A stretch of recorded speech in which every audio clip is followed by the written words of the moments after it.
கிரக பயிற்சிகளால் உண்டாகும் தோஷத்திற்கு பரிகாரம் வேண்டுமா? முன்னோர் சாபம் நிவர்த்தியாக வேண்டுமா?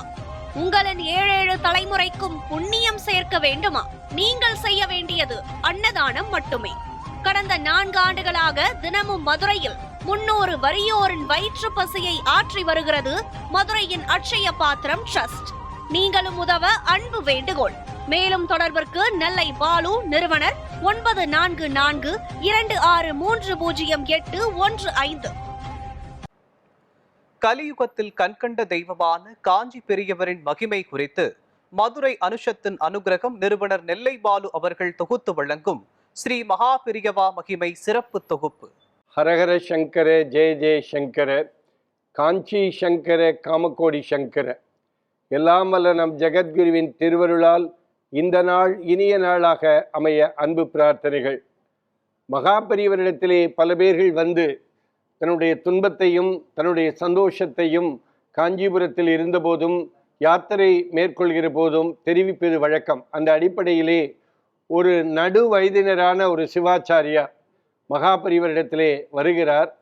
வந்துவிட்டு நமஸ்காரம் பண்ணிவிட்டு, பெரியவா எனக்கு வேலை போயிடுத்து, சாப்பாட்டுக்கே கஷ்டம் என்று சொல்லுகிறார்.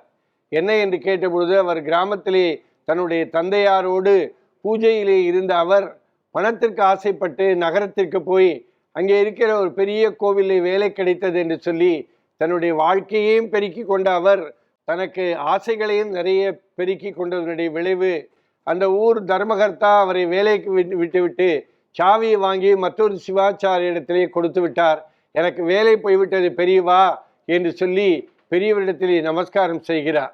பெரியவர் நீ எந்த ஊர் என்று கேட்கிற பொழுது, அது அந்த ஊர் பாடல் பெற்ற ஸ்தலமாச்சே, அந்த ஊரில் அந்த ஓரமாக இந்த மரம் இருக்குமே என்றெல்லாம் சொல்லிவிட்டு, மகா பெரியவர் நீ அந்த ஊர்லேயே நீ பூஜை செய்யணும்னு நினைக்கிறா சிவபெருமான், ஆகவே நீ அதே ஊர்லேயே போய் மறுபடியும் அந்த வேலையிலே சேர்ந்து சின்ன கிராமமாக இருந்தாலும் சொற்ப சம்பளம் கொடுத்தாலும் உங்கள் ஊரில் இருக்கிற கோவிலிலே நீ பூஜை செய் என்று சொல்லி பெரியவா அனுப்பி வைக்கிறார். பெரியவா அனுப்பியதனுடைய விளைவோ என்னவோ மறுபடியும் அதே கோவிலில் தன்னுடைய தந்தையாரோடு சேர்ந்து சிவ பூஜையை மேற்கொள்கிறார் அந்த நடுவயது இளைஞர். அவர் வந்த பிற்பாடு அந்த கோவிலிலே புனருத்தானம் செய்யப்பெற்று கும்பாபிஷேகம் நடைபெறுகிறது. அந்த ஊரிலே ரொம்ப அற்புதமாக அந்த கோவில் மிகப்பெரிய கோவிலாக அந்த ஊர் கோவில் வளர்கிறது. அந்த நடுவயதில் இருந்து ஆசையோடு நகரத்துக்கு போய் நிறைய சம்பாத்தியம் கிடைக்குமே என்று பணத்துக்கு ஆசைப்பட்டு போய் அங்கே ஒன்றுமே இல்லாமல் வேலை இழந்து தர்மகர்த்தா சாவியை மற்றொரு இடத்திலே கொடுத்து வீட்டிற்கு அனுப்பி வைத்த அந்த நடு வயதினரான அந்த சிவாச்சாரியார் வாழ்க்கையில் ரொம்ப சந்தோஷத்தோடு இருக்கிறார்.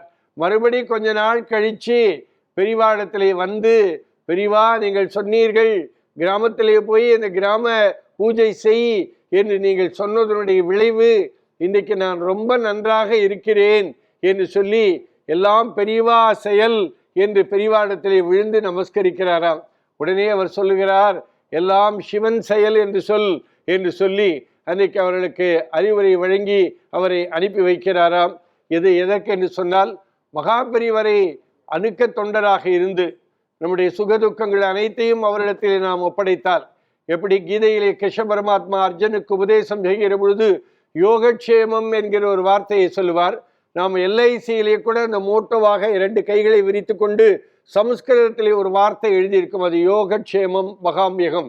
கிருஷ்ணன் கீதையிலே சொல்லுகிறார், உன்னுடைய சுகதுக்கங்கள் அனைத்தையும் என்னிடத்திலே ஒப்படைத்து விடு, நான் உன்னை பாதுகாத்துக் கொள்கிறேன் என்பது போல நம்முடைய சுகதுக்கங்கள் அனைத்தையும் பெரிவாடத்திலே சரணாகதியாக நாம் ஒப்படைத்தால் மகா பெரிவார் நம்மை ஏதோ ரூபத்தில் காப்பாற்றுவார் என்பது இந்த வேலை இழந்த சின்ன வயதினரான சிவாச்சாரியாருடைய வாழ்க்கை நமக்கு ஒரு மிகப்பெரிய படிப்படியாக இருக்கிறது. ஹரஹர சங்கர, ஜெய ஜெய சங்கர, காஞ்சி சங்கர, காமகோடி சங்கர. எல்லாம் வல்ல நம் ஜெகத்குருவின் திருவருளால் இந்த நாள் இனிய நாளாக அமைய அன்பு பிரார்த்தனைகள். ராம் ராம். ஓம் ஸ்ரீ மகா பெரிவா திருவடிகளே சரணம்.